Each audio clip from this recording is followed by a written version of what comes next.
with all these busted C20 cards being spoiled, it's got me thinking, are auto-includes really that bad in Commander? What's up, everybody? Rob here, back to talk about the idea of auto-includes in your EDH or Commander decks. Now, this is a conversation that comes up every once in a while, especially when the pre-constructed Commander decks start coming out, because to some people, the cards that Wizards is printing are just too good to not include in your Commander deck, and a lot of people think that basically goes against the spirit of the format in decreasing deck creativity and card choice. And most recently, this came up about Fierce Guardianship, which is a new blue card in the Commander decks that reads, if you control a commander, you may cast the spell without paying its mana cost. Counter non-creature target spell. I'm bad at reading, or I'm bad at remembering what I just read. Anyway, so that is essentially a negate that can be free if you have your commander on the battlefields.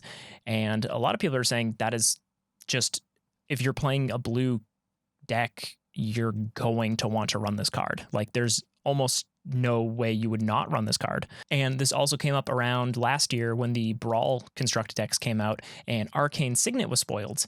And that is basically just a 2-mana rock that can add any color of your commander's identity to your mana pool. So that basically is just a strictly better Signet, which was already kind of like one of the mana rocks that went into almost everybody's commander decks.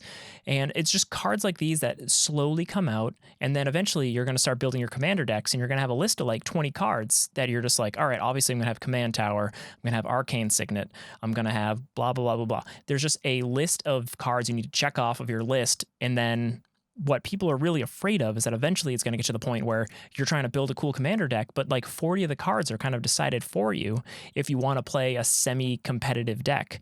Now, a lot of people will be like, it's commander, it's not competitive, who cares? And you know what? That's where I come down on this personally.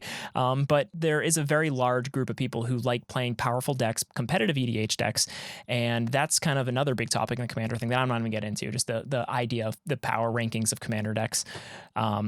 I'm strictly here just to talk about kind of auto-includes. Now, to me, auto-includes aren't necessarily a bad thing. I went just to EDH Rec and looked at like the top 10 cards that are used in commander decks. And those you would consider kind of the auto-includes in specific colors. Now, obviously, Sol Ring is number one, another kind of controversial card, but in my opinion, it's kind of the like linchpin of commander. I mean, there's nothing better than going like turn one Sol Ring into a Signet, or I guess Arcane Signet is technically Signet, but you know what I'm saying, like turn one Sol Ring into another mana rock, and then turn the 2 on, you're making like 4+ mana, which is busted and awesome and very commandery, and it's very, very awesome. But just going down like a list of like the top 10 most played cards, you've got Counterspell, which is just the best blue counterspell. You can counter anything for blue. If you're playing a blue commander deck, you probably are running Counterspell. Maybe not a like 3+ color blue commander, but if you're playing like a blue-white commander or just a mono blue commander, you're going to be running Counterspell most likely. We've got Swords of Plowshare, which is just 1 white, probably the best white removal spell ever printed. So obviously if you're playing a white commander, pretty much however many colors, even up to 5 colors, you're probably going to want to run a Swords of Plowshare. We've got Is It Signet, which is kind of funny. It's just a regular Signet, but I mean, in blue-red, you don't really have much ramp options, so you're definitely going to put an Is It Signet if you're playing like blue-red or Grixis or something like that. Cultivate and Kodama's Reach show up. They're both just 2 very efficient ramp spells in multicolor decks, or just mono green. More so, I think, in like green-based multicolor decks, because you can fetch up all the basics you need, kind of get your land base going really good. You've got Smothering Tithe, which is a new white auto-include, which is kind of white's best way to ramp at the moment. It can do busted stuff with artifacts. It's just a really powerful card. You've got Cyclonic Rift, probably the most controversial card in Commander. Getting blown up by Cyclonic Rift sucks, and if you play blue, you want to do it to your opponents, so that makes sense why it's one of the most popular auto-include cards.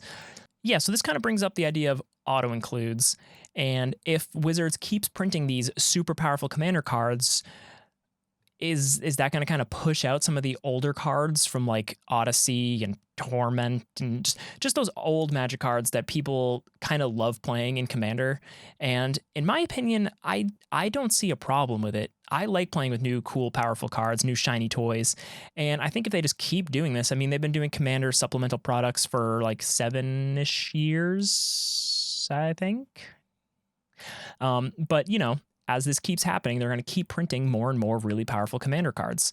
And eventually, there's just going to be such a giant pool of commander cards. Even the auto includes, you're going to have to start picking which ones you actually want to include in your deck. I mean, like right now, if you're playing white, you're going to play Smothering Tide, but maybe down the line, you don't want to. There's going to be something better. Now, I can see the argument with cards like Arcane Signet because they're colorless and they can literally go into any commander deck. But also, as long as they keep these kind of mana rocks kind of just like, don't print too many of them. I think it kind of helps smooth out gameplay. And since Commander is arguably the most played format in all of Magic, it is the most popular casual format. I think having the ability to kind of always smooth out your gameplay isn't a bad thing. I mean, people like me can only play paper Magic once a week when we're not in quarantine, sometimes twice a week. So when you sit down, you play Commander, especially a 4-player game, and you just get mana screwed right away, and then your whole night is kind of ruined because those games can go for hours. And I mean, obviously, if you have a good play group, you can fix stuff around. But, it's just being able to play a game of Commander that goes on for a long time and everybody's involved. That's like, what better feeling is that? It's amazing. That's why this format is so good. So for me personally, I don't really see a problem. And with Fierce Guardianship, I mean, we have Force of Will, we have Force of Negation. Sure, they're super expensive, but I mean, you don't think Fierce Guardianship is going to be just as expensive in like a year? I mean, you can play Negate. It's 2 mana and Commander. I mean, sure, you can stop busted stuff and see EDH, which is where I think this kind of argument really comes down, is in the competitive EDH community, which I would not be a part of. It's too much. It's too chaotic. I mean, I love Commander for the ability to do literally any janky nonsense. It's like, you want to play Cat Tribal and make a lot of cats, do it. That's freaking rad. I've been building like a combo council of allocation life gain deck, and it's super fun. I just have a bunch of cool Orzhov cards that I loved back in Standard. And I'm like, you know what? I want to make an EDH deck. And you know what? I'm not playing CEDH with it. So when people are like, hey, look at this sweet new white card you can throw in your deck that gains a bunch of life, I'm like, yeah, let's do it. Yeah, I mean, is there really such thing as auto-include in a format that is 90, I would say 98% people just trying to have a good time? I don't think so. I'd like to hear what you guys think. Do you think by Wizards printing all of these crazy powerful cards, they're ruining the format? Or is it just widening the options to put into your decks? Do you like cool, shiny new toys? Or do you think they should kind of be a little bit more conservative and just reprint expensive old cards that already exist in the format? I think they should do both personally. But yeah, I'd love to hear what you guys think. Let me know.